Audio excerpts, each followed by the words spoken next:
Hi friends, you are all welcome to Pixie Biotech and this is Divyankar here. Today we are going to discuss on pollution of air and water. So this is the part 2 video. Okay, already हम इस chapter का एक part बना दिया, तो अगर किसी ने नहीं देखा तो पहले वो पार्ट देख लेना, ठीक है। आज हम इस वीडियो में देखेंगे कि ग्रीन हाउस इफेक्ट होती क्या है और ग्लोबल वार्मिंग के बारे में जानेंगे इस वीडियो में, ठीक है। तो चलो स्टार्ट करते हैं। हम सबको तो पता है कि सन का जो रेज होती है, सूर्य का जो रोशनी होती है, वो क्या करते हैं ना, वो अर्थ का जो सरफेस होती है उसको हिट करते हैं, उसको वार्म कर देते हैं, ठीक है। ये बात सबको तो पता है। ओके, देखो, a part of the radiation that falls on the earth is absorbed by it, ठीक है। क्या बोला गया है कि ये जो सूर्य का जो रोशनी आता है, जो रेज आती है अर्थ पे, ठीक है, अर्थ का सरफेस में आती है, तो उसका एक पार्ट क्या करती है ना, वो सन रेज का एक पार्ट क्या होती है ना, वो अर्थ का जो सरफेस होती है उसके द्वारा वो एब्जॉर्ब हो जाती है, ठीक है। और एक पार्ट क्या होती है ना, वो रिफ्लेक्टेड होके वो स्पेस में वापस चला जाती है। तो क्या बोला गया है कि जो सन का जो रेज जो अर्थ का सरफेस में आती है, ठीक है, यहाँ पर पिक्चर में देख पा रहे हो, देखो ये जो सन है तो इसका जो रेज है वो आ रहा है यहाँ पर, ठीक है। ये है अर्थ का जो सरफेस है, यहाँ पर आ रहा है, ठीक है। उसका एक पार्ट क्या हो रहा है ना, वो अर्थ का सरफेस का द्वारा यहाँ पर उसको एब्जॉर्ब किया जा रहा है, ठीक है। यहाँ पर उसको एब्जॉर्ब करके रखा जा रहा है। और एक पार्ट क्या हो रहा है ना, सम पार्ट वो क्या हो रहा है ना, वो रिफ्लेक्टेड होके स्पेस में वापस चला जा रहा है, ठीक है। ये जो पार्ट है ये स्पेस में चला जा रहा है, ओके, ठीक है। ये part of the reflected radiation is trapped by atmosphere. लेकिन ये तो नॉर्मल है कि वो चला जाता है, रिफ्लेक्टेड होके वो जो रेज, वो जो रेडिएशन है वो रिफ्लेक्टेड होके वो वापस स्पेस में चला जाता है, ठीक है। ये बात नॉर्मल है, बट वो नहीं होती है। क्यों? देखो, a part of the reflected radiation is trapped by atmosphere. जो अर्थ का जो एटमॉस्फेयर होती है वो क्या करता है ना, वो ये जो रिफ्लेक्टेड रेडिएशन होती है इसको ट्रैप्ड करके रख देते हैं, इसको स्पेस में वापस नहीं जा देते, ठीक है। जाने के लिए इसको अलाउ नहीं करते हैं, इसको ट्रैप्ड करके रख देते हैं, ठीक है। तो the trapped radiation further warm the earth, ठीक है। तो ये जो ट्रैप्ड रेडिएशन जिसका स्पेस में चले जाना था, ठीक है, तो वो क्या हो गया ना, वो ट्रैप्ड होके यहाँ पर रह गया अर्थ में। तो अगर अर्थ में ट्रैप्ड होके वो रेडिएशन रह जाएगा, क्या करेगा, उसका जो वार्म है उसको क्या करेगा ना, उसको बढ़ाएगा ना। If you seen A green house in A nursery और एल्सवेयर, यहाँ पर अगर पिक्चर में देखोगे कि ये है नर्सरी, ठीक है, ये है nursery, okay. If you see a greenhouse in a nursery or elsewhere, recall that the sunset is allowed to get in but is not allowed to go out. अगर तुम कहीं कोई नर्सरी में अगर ऐसा ग्रीन हाउस देखते हो तो यहाँ पर क्या होती है ना, यहाँ पर जो सूर्य का जो रोशनी होती है, जो रेज होती है, वो यहाँ पर आ तो जाती है, ठीक है, लेकिन वो इसको क्रॉस करके बाहर नहीं जा पाती है, ठीक है, वो अलाउड नहीं करते हैं, ठीक है।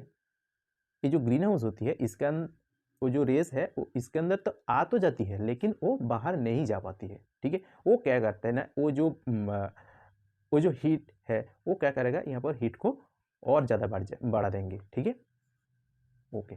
द ट्रैप्ड हीट, तो जो रेस बाहर नहीं जा पा रहे हैं, ठीक है, जो हीट, सन का जो हीट बाहर नहीं जा पा रहा है, तो इसको हम कहते हैं कि ट्रैप्ड हीट, ठीक है। अगर हम ग्रीन हाउस का एग्जांपल देखते हैं, यहाँ पर क्या बोला गया है कि सूर्य का जो हीट है वो यहाँ पर आना अलाउड होती है, ठीक है, लेकिन वो बाहर जाना अलाउड नहीं होते। जो हीट बाहर नहीं जा पाते हैं उसको हम कहते हैं कि ट्रैप्ड हीट, उसको ट्रैप्ड कर दिया जाता है, ठीक है।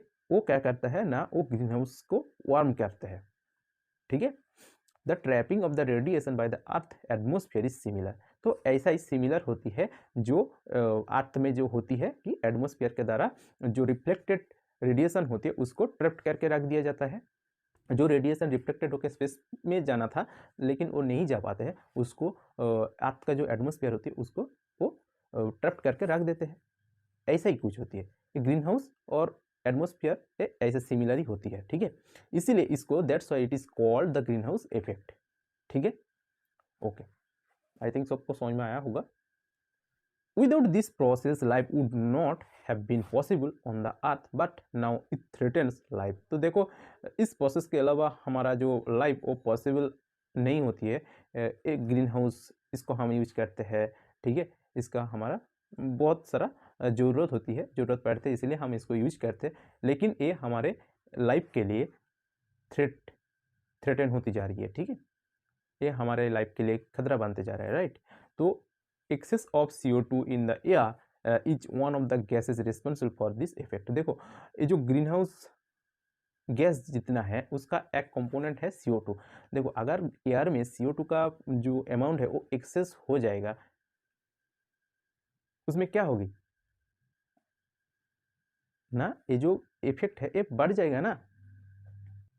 देखो, एयर में CO2 का जो एक्सेस होती जा रही है, CO2 का जो अमाउंट एक्सेस होती जा रही है, ये CO2 इस इफेक्ट के लिए रिस्पॉन्सिबल है, ठीक है। We know that the CO2 is the one of the component of air. हम सबको तो पता है कि ये जो CO2 है ये एयर का एक कंपोनेंट है, एक पार्ट है। जितने सारी एयर में गैस रहते हैं उसका एक है CO2, कार्बन डाइऑक्साइड, ठीक है। तो कार्बन डाइऑक्साइड का जो रोल है प्लांट्स में, तो वो तो हम सबको तो पता है, ठीक है, जो फोटोसिंथेसिस के लिए हेल्प करते हैं, okay. But if there is excess of CO2 in the air, it acts as pollutant. अगर देखो एयर में अगर CO2 का जो अमाउंट है उसका वो एक्सेस हो जाएगा तो ये कैसे कम करेगा, ये पॉल्यूटेंट के जैसे काम करेगा, ठीक है। On the one hand, CO2 is continuously being released because of human activities। अगर हम ऑन हैंड में देखें कि CO2 कंटिन्यूसली रिलीज होती जा रही है क्योंकि ह्यूमन एक्टिविटीज बढ़ रहा है। जैसे अगर हम देखें ह्यूमन एक्टिविटीज का मतलब क्या है ना, अगर हम पेड़ को ज़्यादातर काटते जा रहे हैं, ठीक है, इतनी सारी जो व्हीकल चल रहा है, ठीक है, उससे जो फ्यूम्स निकल रहा है, ठीक है, उससे क्या हो रहा है ना, CO2 का परिमाण बढ़ रहा है, ओके। अगर हम अदर हैंड में देखें कि area under forest is decreasing, तो फॉरेस्ट में जो एरिया है, तो फॉरेस्ट का जो एरिया होती है वो डिक्रीज होती जा रही है, ठीक है। Plant utilise CO2 from the atmosphere for photosynthesis, thereby decreasing the amount of CO2 in the air. तो प्लांट क्या करता है ना, एटमोस्फेयर का जो CO2 है उसको यूटिलाइज कर रहा है फोटोसिंथेसिस के लिए, ठीक है। तो इसलिए क्या हो रहा है ना, अमाउंट CO2 का जो अमाउंट एयर में होती है वो डिक्रीज होती है, okay. Deforestation leads to an increase in the amount of CO2 in the air because the number of trees which consume CO2 is reduced। देखो, क्या बोला गया है कि जो डिफॉरेस्टेशन होता है, हम सबको तो पता है कि डिफॉरेस्टेशन का मतलब क्या होता है ना, जब हम कोई भी एक प्लेस में पेड़ है, मान लो एक प्लेस में बहुत सारा पेड़ है, अगर हम उस पेड़ को काट देते हैं, काट के उस प्लेस को हम क्लियर कर देते हैं, तो क्या होगी, वहाँ पर फॉरेस्ट रहेगा ना, नहीं रहेगा। फॉरेस्ट अगर नहीं रहेगा उसको हम कहते हैं डिफॉरेस्टेशन, ओके। तो ये जो डिफॉरेस्टेशन होती है ये क्या लीड करता है ना, CO2 का जो अमाउंट होती है वो इंक्रीज होने के लिए इसको हेल्प करता है, ठीक है। यार में जो CO2 का अमाउंट है वो इंक्रीज होने के लिए ये हेल्प करता है because number of trees which consume CO2 is reduced. जो ट्रीज, जो पेड़ होती है वो क्या करते हैं ना, ये CO2 को कंज्यूम कर लेते हैं, लेकिन अगर पेड़ नहीं रहेगा तो क्या होगी, तो CO2 का परिमाण बढ़ जाएगा ना, ठीक है। Human activities thus contribute to the accumulation of CO2 in the atmosphere. तो हम सबको तो पता है कि ह्यूमन एक्टिविटीज जो होती है वही तो एटमोस्फेयर में CO2 का जो परिमाण बढ़ाने के लिए उसका भी एक कंट्रीब्यूशन रहते हैं, okay. CO2 traps heat and does not allow it to escape into space। देखो, यहाँ पर क्या बोला गया है कि CO2 जो है, ये जो गैस है, CO2 जो गैस है वो क्या करता है, अगर एटमोस्फेयर में CO2 का परिमाण बढ़ जाएगा वो क्या करेगा ना, वो ट्रैप करेगा किसको, हीट को, ठीक है। वो जो सूर्य का जो रेज है, ठीक है, वो रे को वो ट्रैप कर लेगा, ठीक है, उसको स्पेस में जाने के लिए अलाउ नहीं करेगा, ठीक है। तो क्या होगी, हमारा अर्थ का जो एटमोस्फियर है उसका टेम्परेचर, एवरेज टेम्परेचर वो डे बाई डे बढ़ेगा ना, ग्रेजुअली वो इंक्रीज होगा। तो इसको कहा जाता है ग्लोबल वार्मिंग। तो ये जो ग्लोबल वार्मिंग जो टर्म है, तो ये हम सब तो सुना ही होगा कि अखबार में, टेलीविज़न में तो हम सब सुनते आ रहे कि ग्लोबल वार्मिंग की वजह से आज बहुत सारा क्लाइमेटिक चेंजेस आ रहे हैं, हम देखते हैं, ठीक है। तो क्या बोला गया है कि CO2 जो होती है, जो वायुमंडल में जो CO2 रहते हैं वो क्या करता है ना, वो हीट को ट्रैप कर लेता है। इसमें क्या होता है ना, वो हीट को ट्रैप करके रख देते हैं और वो हीट को स्पेस में नहीं जा देते हैं, ठीक है। वो स्पेस में जाने के लिए उसको अलाउ नहीं करते हैं। इसमें क्या होता है, इसका रिजल्ट क्या होता है ना, हमारा जो अर्थ का जो एटमोस्फियर होती है उसका टेम्परेचर वो ग्रेजुअली इंक्रीज होती है, ठीक है। इसको कहा जाता है ग्लोबल वार्मिंग। हमने क्या देखा था कि ग्रीन हाउस इफेक्ट में क्या होती है ना, जो सूर्य का जो रोशनी आती है हमारा हमारा जो अर्थ का जो सरफेस है उसमें क्या होता है ना, उसमें कुछ पार्ट आती है, वहाँ पर अर्थ का सरफेस के द्वारा वो एब्जॉर्ब होती है, लेकिन उसका कुछ पार्ट क्या होते हैं ना, रिफ्लेक्टेड होके वो वापस चला जाती है स्पेस में। लेकिन अगर वो पार्ट नहीं जा पाते हैं, वो ट्रैप होके वहाँ पर रह जाएगा, ठीक है।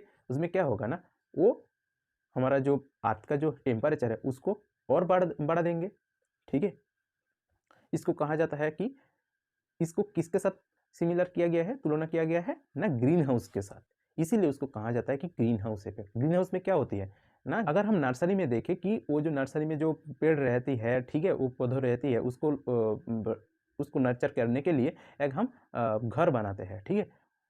उसको कहा जाता है कि ग्रीन हाउस, ठीक है। तो इस ग्रीन हाउस में क्या होती है ना, जो सन रेज होती है वो इसके अंदर तो आ जाती है, जो हीट होती है वो इसके अंदर आ जाती है, लेकिन ये हीट इसके बाहर नहीं जा पाते। तो इसमें क्या होगी ना, उसका अंदर हीट बढ़ते जाएगा, ठीक है। ओके, यहाँ पर हम देखेंगे कि ये जो ग्लोबल वार्मिंग है ये एक सीरियस क्यों थ्रेट है। देखो यहाँ पर हम देखेंगे कि global warming a serious threat. देखो ग्लोबल वार्मिंग क्यों सीरियस थ्रेट है हमारे लिए। देखो ग्लोबल वार्मिंग अगर ऐसे बढ़ते जाएगा, ये हमारे ऊपर क्या असर पड़ेगा। देखो global warming can cause sea levels to rise dramatically.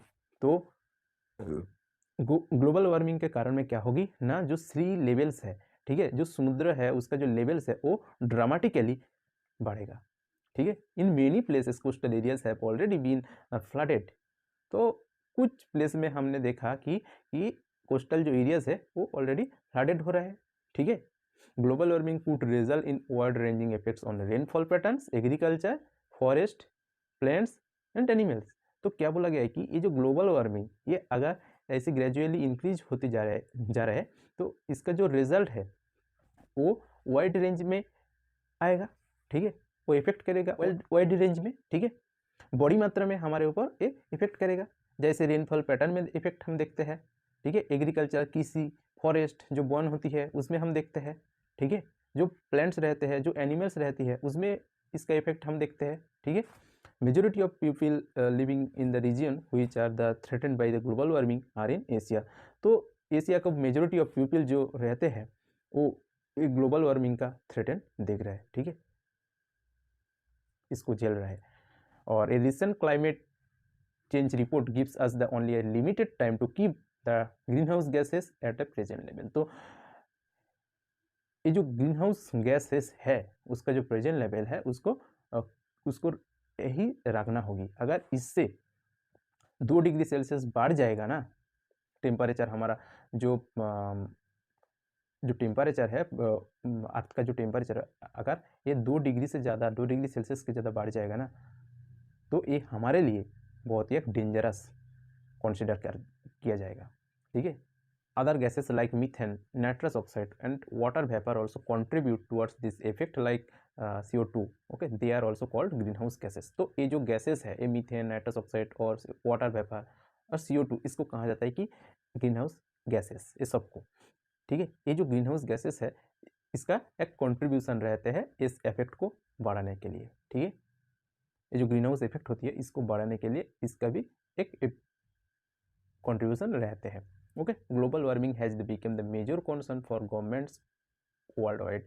तो अगर हम वर्ल्ड वाइड में देखें कि ये जो ग्लोबल वार्मिंग ये सब गवर्नमेंट के लिए एक मेजर कंसर्न होते जा रहे हैं। ठीक है, मैंने अगर हम ग्रीन हाउस गैसेस का एक मेजरमेंट देखें तो कितने अमाउंट में है, देखो इस पिक्चर में देखो कि CO2 का परिमाण है 76% और मीथेन है 16%, नाइट्रस ऑक्साइड है 6% और अदर गैसेस है 2%। ओके, तो many countries have reached an agreement to reduce the emission of green house gases.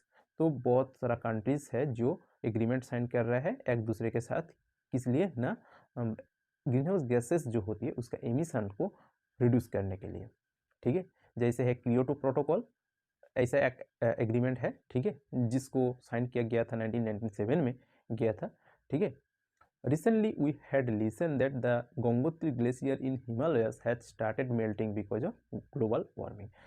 Recent हमने सुना था कि जो गंगोत्री ग्लेशियर है हिमालयाज में वो मेल्टिंग होना स्टार्ट हो गया। ठीक है, क्योंकि ग्लोबल वार्मिंग के वजह से। ठीक है, ओके। तो देखो ग्लोबल वार्मिंग बढ़ते जा रहा है। ठीक है, इसके लिए हम सबको क्या करना पड़ेगा, हम क्या कर सकते हैं इसके लिए। A few years ago, Delhi was the one of the most polluted city in the world। तो कुछ सालों पहले क्या देखा था हमने कि ये जो दिल्ली है हमारा जो कैपिटल है वो वर्ल्ड का सबसे पोल्यूटेड सिटी में गिना जाता था उसको। ठीक है, it was being choked by the fumes release from the automobiles running on diesels and petrol. तो देखो डीजल और पेट्रोल से जो ऑटोमोबाइल्स जो व्हीकल चलती है, ठीक है, उससे एक फ्यूम निकलती है, धुआं निकलती है, वो हम सबको चुक्त कर देते हैं। ठीक है, हमारे जो दम उसको चुक्त कर देते हैं। Okay, a decision was taken to switch to fuel like CNG, जिसको कंप्रेस्ड नेचुरल गैस कहा जाता है, अनलीडेड पेट्रोल। ओके, तो एक डिसीजन लिया गया था कि हम सब ने पेट्रोल और डीजल का जो यूज उसको हम कमाएंगे एंड उससे हम CNG में स्विच करेंगे। ठीक है, CNG को एज ए फ्यूल उसको हम यूज करेंगे। ठीक है, these measures have the resulted in the cleaner air for the city. इसमें क्या होगा ना, सिटी का जो एयर है वो क्लीन होगी। Okay, the quality of air at various location is monitored regularly by government और अदर एजेंसीज। तो जितने सारी सरकारी और बेसरकारी एजेंसीज है वो वेरियस लोकेशंस का जो क्वालिटी ऑफ एयर का क्वालिटी कैसा है उसको मॉनिटर करते हैं। ठीक है, we can use this data to generate awareness about air pollution among the friends and neighbours.